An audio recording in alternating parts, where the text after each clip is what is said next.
What are you trying to do? What are your aspirations? What are your goals financially or personally or educationally? And so it's building that relationship and a friendship. Then it's simply communicating, well, what I do might be able to help you. Let me tell you a little bit of what I do and who I work with.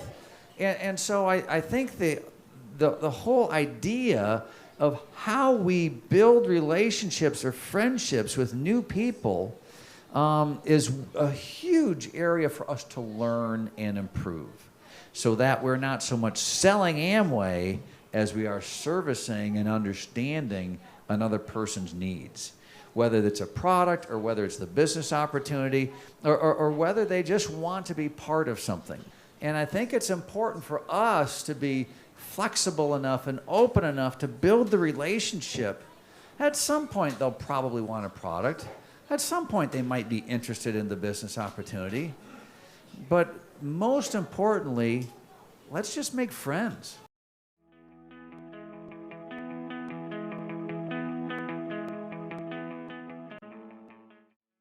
I think the way that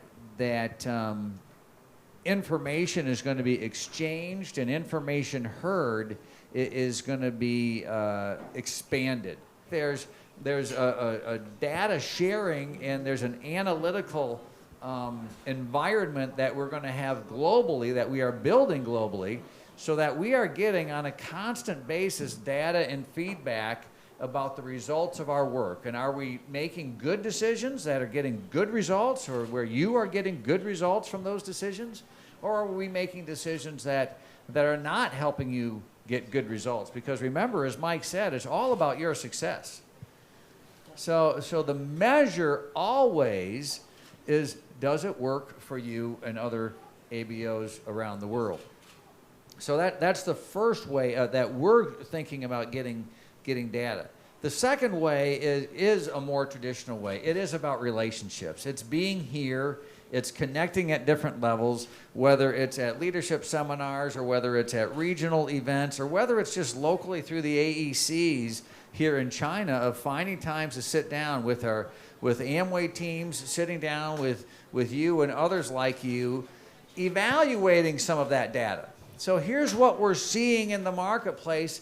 Give us more insight. Give us a better feel for what that is. And so what we're trying to do is make sure that happens as close to the marketplace as possible.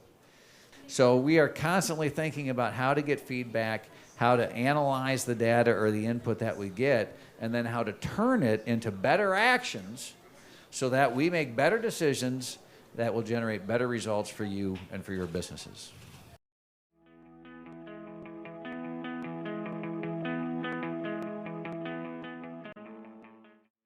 The research that we have says that for people who eventually become ABOs, they are more satisfied and more successful if their first Amway experience is with our products.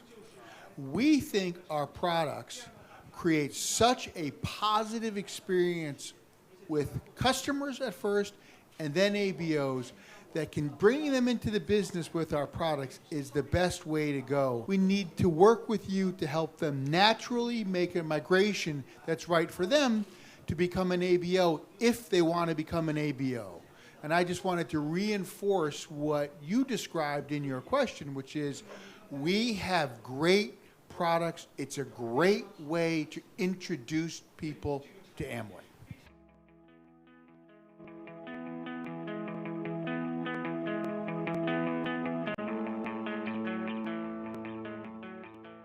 当我们在看这个年轻化，我们是用360度来看的，而不只是从一个奖金的角度来看，包括我们社群啊，包括这个数字化的支持啊，包括这个产品未来产品的这个投入啊，我们一定要看未来的年轻人在哪里，因为当我们10年后。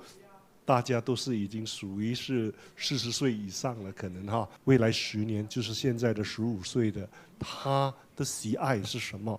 所以我们的整个 MV Next 的未来的方向就是要更新自己。那我们也是在奖金制度方面也要与时俱进。我相信，不久的将来你会看到在这一块我们也会有一些创新。所以我觉得，创新应该要看的是360度。